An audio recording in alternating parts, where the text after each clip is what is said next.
ഇദ്ദേഹം അതിനകത്ത് 1.5 കോടി രൂപ എഴുതി അങ്ങ് വെച്ചു. അയ്യോ, ഷൂട്ടിംഗ് തുടങ്ങി ഒരാഴ്ച 6 ദിവസം പുള്ളി അവിടെ നിന്ന് മുങ്ങി. കോഴിക്കോട് എന്തോ ഒരു ഫംഗ്ഷൻ ഉണ്ടെന്ന് പറഞ്ഞിട്ട് നിവിൻ പോളി വന്നു.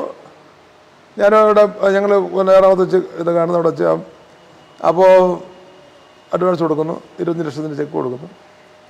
അപ്പോൾ ഞാൻ ചോദിച്ചു നീ എങ്ങനെ എൻ്റെ അപ്പം ശ്യാംപ്രസാദ് പറഞ്ഞ അന്ന് ഒരു എമൗണ്ട് പറഞ്ഞ് അതിനകത്ത് വെച്ചാൽ താത്ത നമുക്ക് ചെയ്യിക്കാം, കാര്യം നമ്മുടെ അങ്ങനെ മൂവി ആനും പക്ക കൊമേഴ്സ്യൽ അല്ലോ.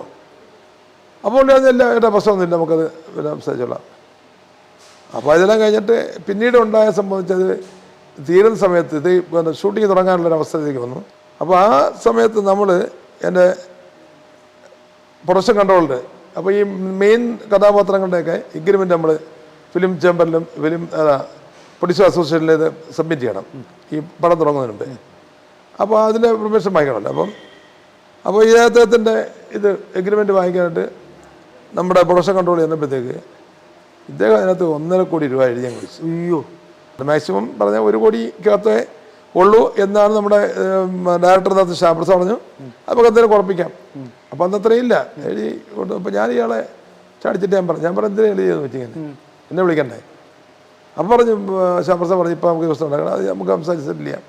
അങ്ങനെയാണ് ഇത് ഷൂട്ടിങ് തുടങ്ങി. എല്ലാം കഴിഞ്ഞ് അവസാനം വന്നപ്പോഴത്തേക്ക് ഇതൊരു വലിയ പ്രശ്നമായത്. ഞാൻ 1.25 കോടി രൂപ കൊടുത്തു കഴിഞ്ഞിട്ട് അവിടെ നിന്ന് ഇത് ഗോവയിൽ ഷൂട്ടിങ് കഴിയുമ്പോൾ കൊടുത്തു കഴിഞ്ഞു.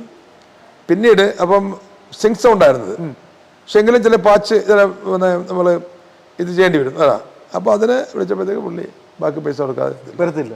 അത്രയും പിടിവാശി.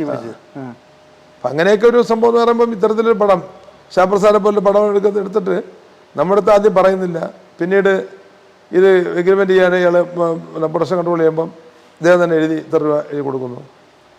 അന്ന് പറയുമ്പോൾ നമ്മളൊരു മലയാള ഇൻഡസ്ട്രിയിൽ എൻ്റെ ഒരു പുതിയ അനുഭവം അത്.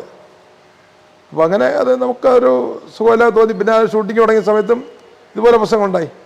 ഷൂട്ടിങ് തുടങ്ങി ഒരാഴ്ച 6 ദിവസം പുള്ളി അവിടെ നിന്ന് മുങ്ങി. കോഴിക്കോട് എന്തോ ഒരു ഫംഗ്ഷൻ ഉണ്ടെന്ന് പറഞ്ഞിട്ട് ഉദ്ഘാടനത്തിന്. അപ്പോൾ ഉദ്ഘാടനത്തിന് വേണമെന്ന് പറഞ്ഞ്. അപ്പോൾ എന്ന് വെച്ചാൽ ഈ പറഞ്ഞ ബാക്കി കഥാപാത്രങ്ങളുടെ പിറ്റേ ഷൂട്ടിങ് വെച്ചിരിക്കുകയാണ്. അപ്പം ഡയറക്ടർ എൻ്റെ പറഞ്ഞ് എനിക്കത് പറയാൻ കൊത്തില്ല. ഞാൻ പറഞ്ഞപ്പോഴത്തേക്ക് പുള്ളിയെ നേരത്തെ അപ്പം എന്നാലും നമ്മുടെ എഗ്രിമെൻറ്റ് പറയണം, ഞാൻ ഡേറ്റുകൾ കാണില്ല എന്ന്. അപ്പോൾ തൃശ്ശയാണ്. തൃശ്ശ വന്നിട്ട് അവർ പിറ്റേ ദിവസം ഷൂട്ടിങ് ചെയ്യിക്കുകയാണ്. അപ്പോൾ ഇദ്ദേഹം ഇല്ലാത്തതുകൊണ്ട് എല്ലാം കുഴഞ്ഞു. കമ്മ്യൂണിക്കേഷൻ എല്ലാം പോയത് അല്ലേ, ഒന്നും പറഞ്ഞില്ല. നമ്മുടെ അടുത്ത് നമ്മളെല്ലാം എഗ്രിമെൻറ്റ് എൻ്റെ ഡേറ്റ് എനിക്ക് വേണം, പ്രശ്നമുണ്ട് എന്ന് പറഞ്ഞാൽ ആ സ്ഥലത്തിൽ ഷെഡ്യൂൾ അറേഞ്ച് ചെയ്യും. ഇത് തലേദിവസമാണ് പറയുന്നത് ഇങ്ങനെ പോകണമെന്ന് പറഞ്ഞ്. വന്ന ലൊക്കേഷൻ ഗോവയാണ്. ഗോവയിൽ വന്നപ്പോഴത്തേക്ക് ആദ്യം തൃശ്ശയ്ക്ക് അവിടെ എന്നെ ഹോട്ടലിൽ വേണമെന്ന്. അപ്പോൾ ഇദ്ദേഹവും മാറ്റി. എനിക്ക് ആ അത്തരത്തിലുള്ള സ്റ്റാൻഡേർഡ് വരെ ഉണ്ടാകും, സ്വാഭാവികമായിട്ട് വേണം.